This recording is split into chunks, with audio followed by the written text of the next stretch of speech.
heard your stories, and through you, I have seen this country's promise.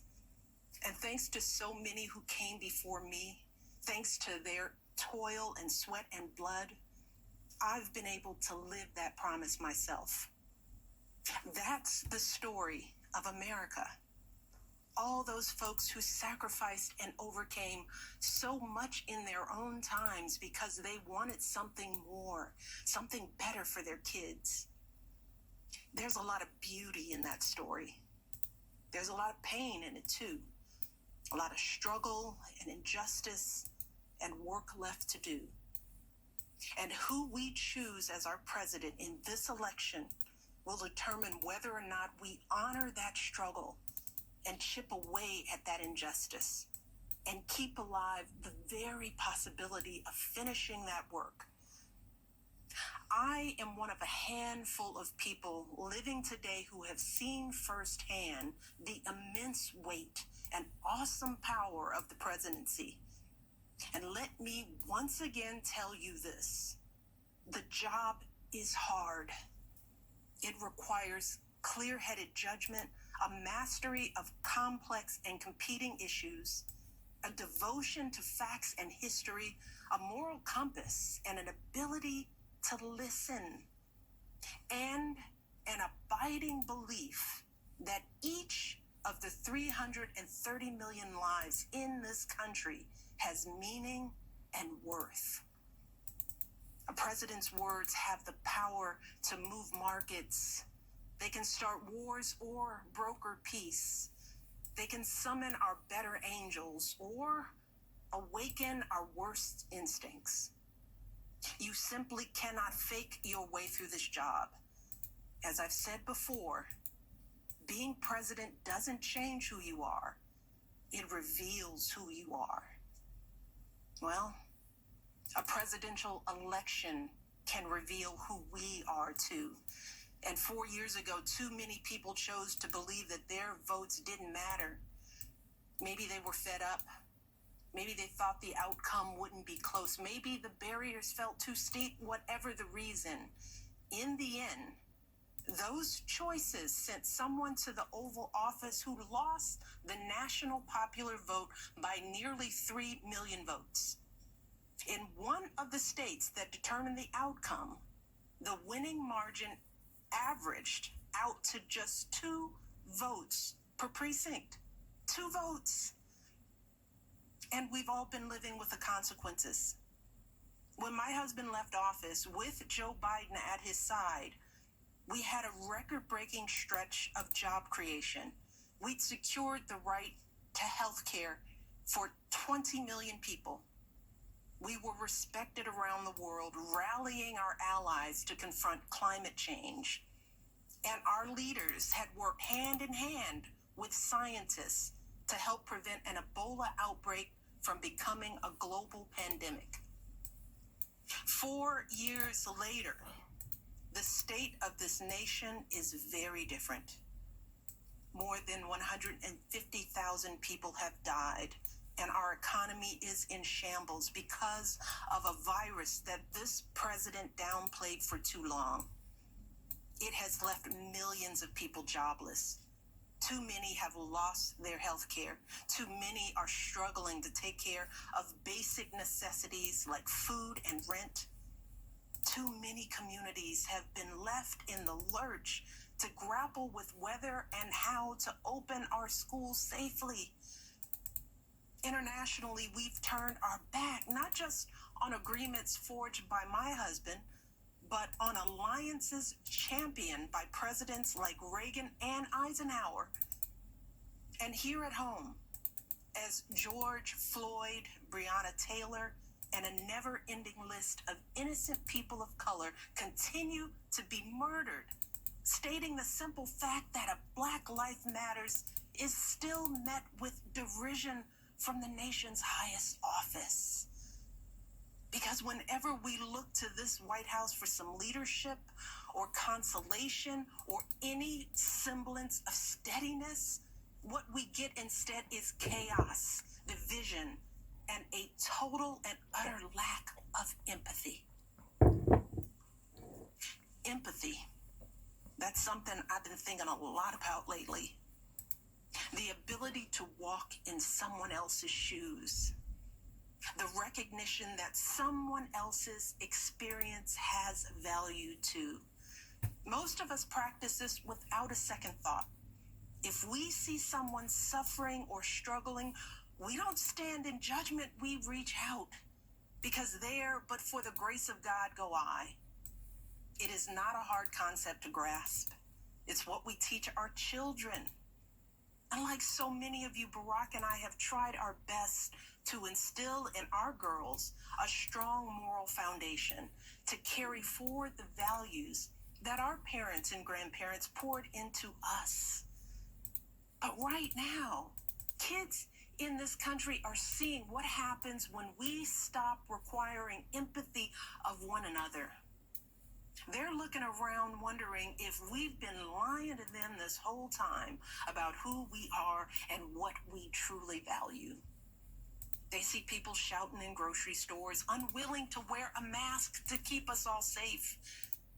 They see people calling the police on folks minding their own business just because of the color of their skin. They see an entitlement that says only certain people belong here. That greed is good and winning is everything, because as long as you come out on top, it doesn't matter what happens to everyone else. And they see what happens when that lack of empathy is ginned up into outright disdain. They see our leaders labeling fellow citizens enemies of the state while emboldening torch-bearing white supremacists. They watch in horror as children are torn from their families and thrown into cages, and pepper spray and rubber bullets are used on peaceful protesters for a photo op. Sadly, this is the America that is on display for the next generation. A nation that's underperforming not simply on matters of policy, but on matters of character. And that's not just disappointing, it's downright infuriating. Because I know the goodness and the grace that is out there in households and neighborhoods all across this nation.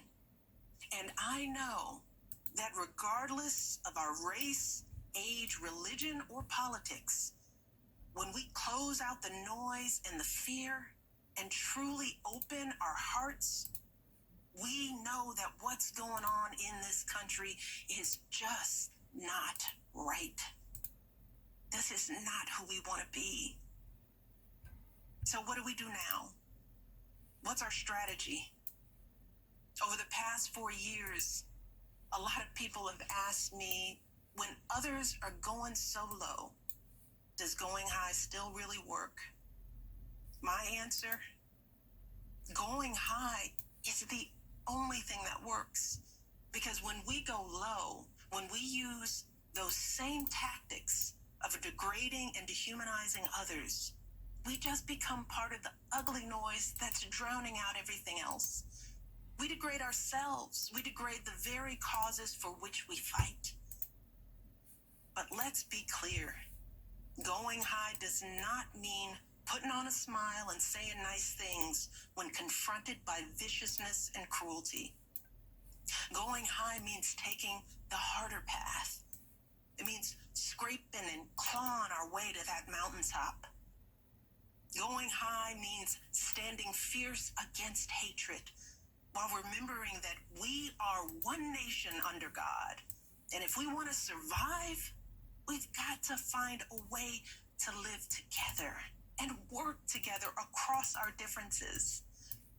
And going high means unlocking the shackles of lies and mistrust with the only thing that can truly set us free, the cold, hard truth. So let me be as honest and clear as I possibly can. Donald Trump is the wrong president for our country.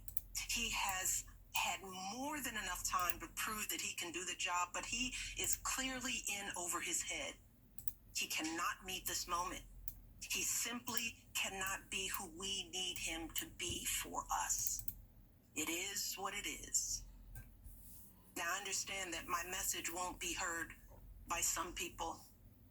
We live in a nation that is deeply divided, and I am a Black woman speaking at the Democratic Convention.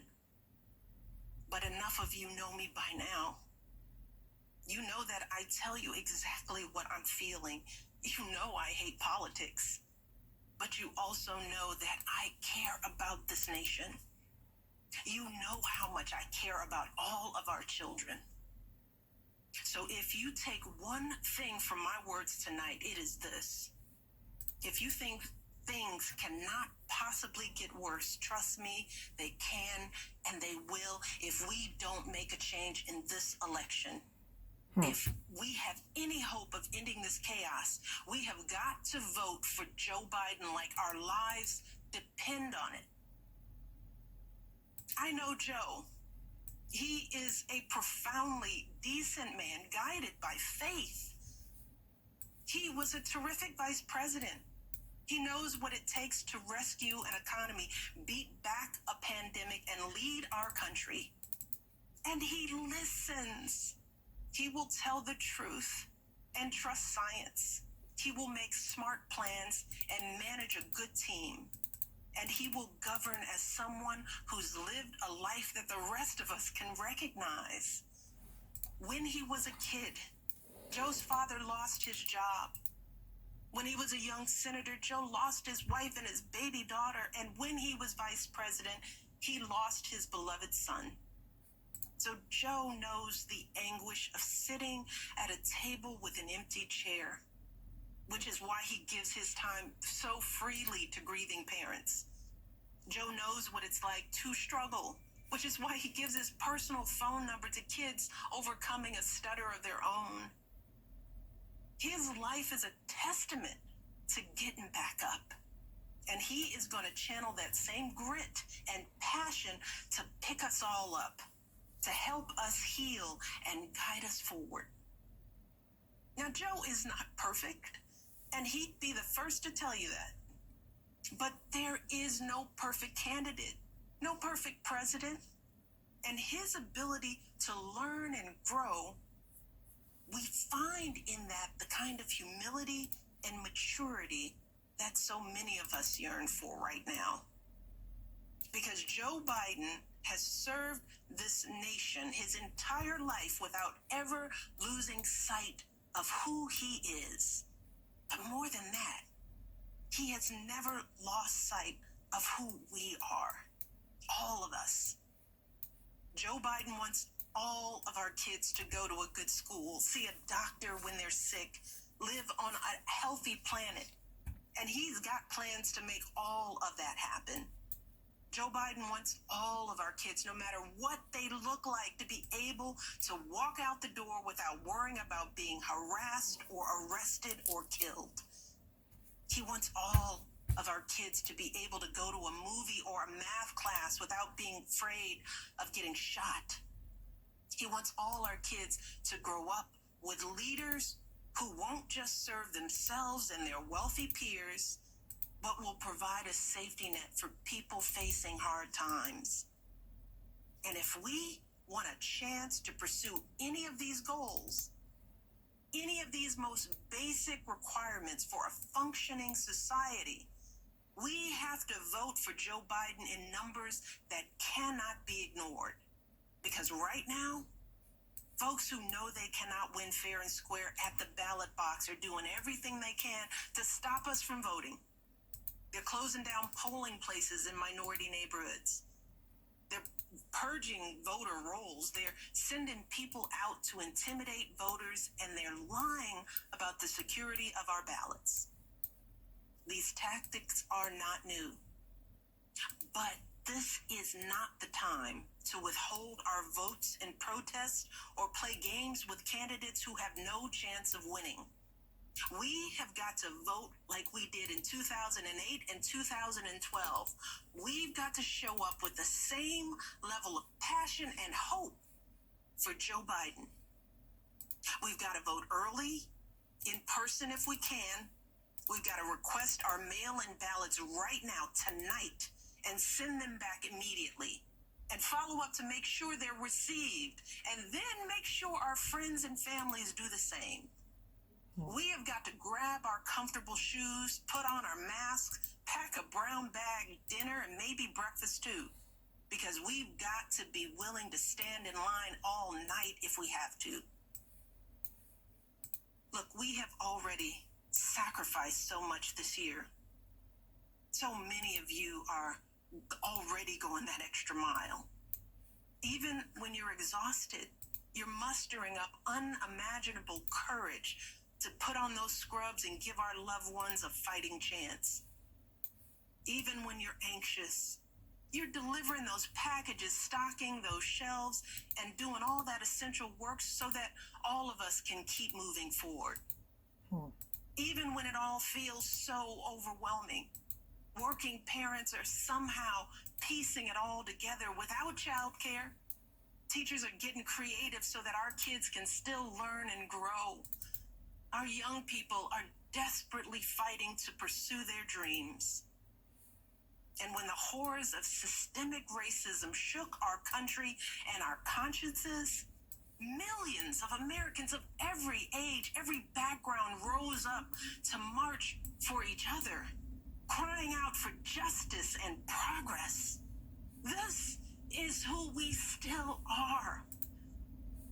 Compassionate, resilient, decent people whose fortunes are bound up with one another. And it is well past time for our leaders to once again reflect our truth.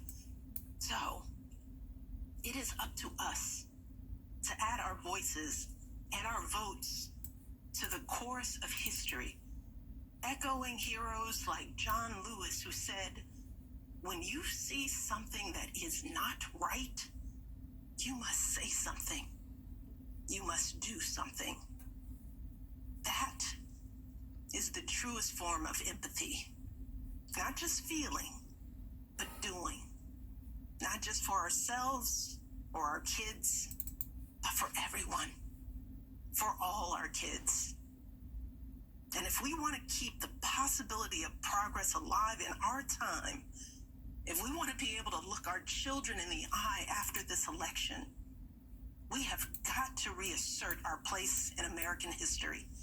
And we have got to do everything we can to elect my friend Joe Biden as the next president of the United States. Thank you all. God bless.